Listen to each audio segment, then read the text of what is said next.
So, Horizon, Forbidden West came out. It did really well, but I feel like it's had a little bit less steam than we got when Zero Dawn dropped. And, obviously people say, oh, the first one dropped after Breath of the Wild, and then the second one dropped after Elden Ring, or right before, excuse me. And so, it got kind of overshadowed. What does the Horizon game, what does the Horizon franchise need for the sequel? What does it need? What elements does it need to bring fans back and make this the big title that everybody's talking about on Sony's side? Well, I mean, I think the main thing, I think we all can agree on this. The thing that kind of brings us back to any game after we've completed the story is co-op. I feel like that would be the thing that would bring, because now we can play with our friends. I feel like that's an element that I would love to see in Horizon 3. If are we actually getting a Horizon 3? We have a soft confirmation, so it's not a firm confirmation. But I feel like we have two soft confirmations. Yeah, we have two soft confirmations. The first one being the ending of Forbidden West. Yes. Yes. The ending of it does very heavily lead itself towards a sequel for it to make it a trilogy. So I don't think anybody who finished the campaign was surprised when those remarks came out. And I mean, Aloy has been building up a large stable of friends that she keeps giving focuses to, and she's training them all how to use the focus. So, I mean, we know there's a potential multiplayer project on the works, but we don't know what that looks like. But I agree, co-op, I think, would be a big one. I think I saw online a lot of people get kind of bogged down by the grind in Horizon, especially Forbidden West. I feel like some felt that the grind was a little too sloggy. So I think kind of maybe streamlining some of those, or increasing EXP boosts, or I don't know, maybe changing how the skill system works. I would have loved for, as I use melee combos, for me to either unlock them with expertise, or for them to get improved based on usage. So I would love to see that kind of improvements to the gameplay, because there's certain weapons that I just don't use. I don't like the warrior bow. I don't like the short range of it, and it's weird. But I love the hunter's bow. I love the sharpshooter bow. I love sniping dinosaurs from afar. It's just what I do.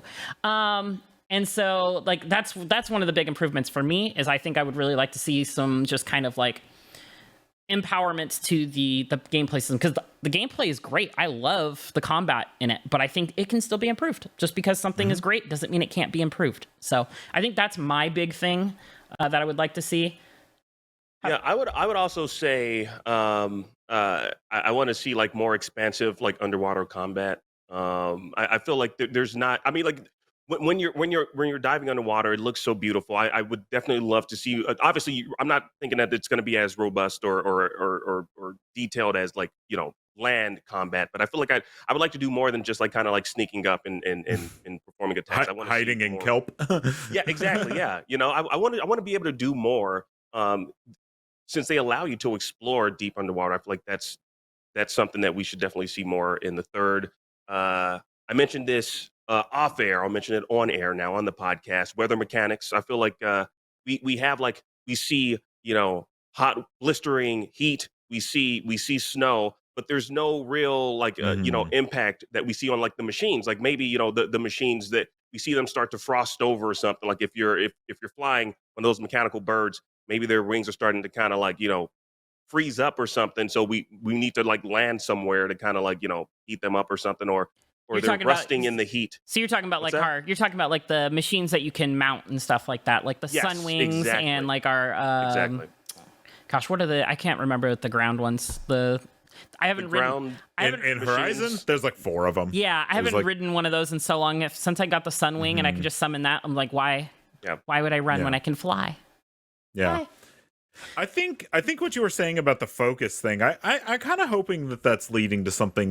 They did it a little bit in Forbidden West, where you had your home base. You didn't really have that in the first game, and it's as you met people, you would send them to your home base. I would like the home base to be a little bit more than just a place to talk to people. Maybe be able to upgrade it and do all types of refurbishments. Yeah, I kind of want it to be what's Ravensthorpe or whatever from Assassin's Creed Valhalla, something that you can actually build up and rank up and have a reason to send people there.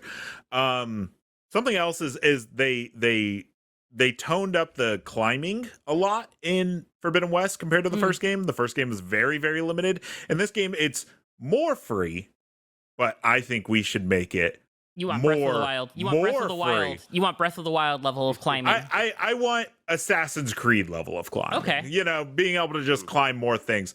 And then next, this is probably going to be, we'll see. I was instantly reminded playing Burning Shores just how much talking is in this game. There is a lot, yes. So you're talking, you the first thing you do is you go and you talk to Silence. And then the screen does this really cool effect that I love, but got over very, very quickly in Forbidden West, which was hit, you know, the character will be talking and then it'll kind of do that like zoom out thing and it'll put a little bit of like, you know, I don't remember what it's called, but you know, it's like they put the black edges around it. That's when you can start doing your dialogue options. And you know, the vignette, there it is. And it's like you don't want to skip that stuff, but at the same time there's just way too much of it. That's one thing that can really kill the pacing for a game. Yeah, well, you would go back, you'd go back to the base and everybody would have a dialogue option. And I'm just like, come on, dude. And so it's like you talk to Silence, you get all this like stuff, and that's great. And then you go to the Burning Shores and then you learn some story stuff. And then Seika's like, okay, we should probably go. But first, is there anything you want to ask me? Zoom out vignette. And I'm like, come on, dude. I just want to play this game. Like, what are we doing?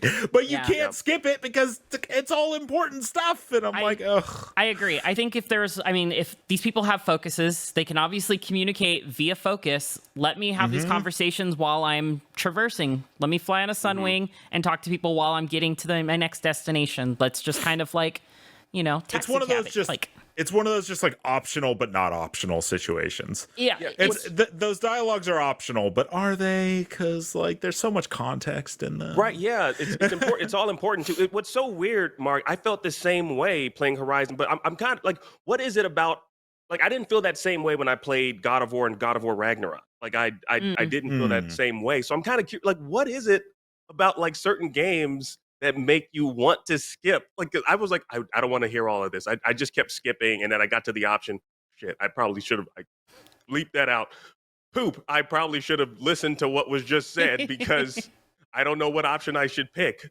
I don't know what it is like about certain games that just kind of make you want to skip the dialogue as opposed to like, you know, other games. With Horizon specifically, I think it comes down to, specifically for Forbidden West, is every like area is this new like group of people with their own problems and backstory, like the Wings of the Ten and the you know, the giant rock, the bulwark or whatever it's called. Yeah. And it's like you want to figure out why these people like worship the things they worship and who are all these people. And it's like there's so much just like story there because you just get put in a world where with like God of War, it's like the story is, you know, I don't mean this in a bad way, but it's more linear. You're just kind of, you're following a path. You have like this very specific goal, where with Horizon, Aloy is just constantly meeting with groups of people. You go to Vegas and these people have all this like backstory on like, to you know it's Vegas, but Aloy doesn't know it's Vegas. And so you got to figure out what they think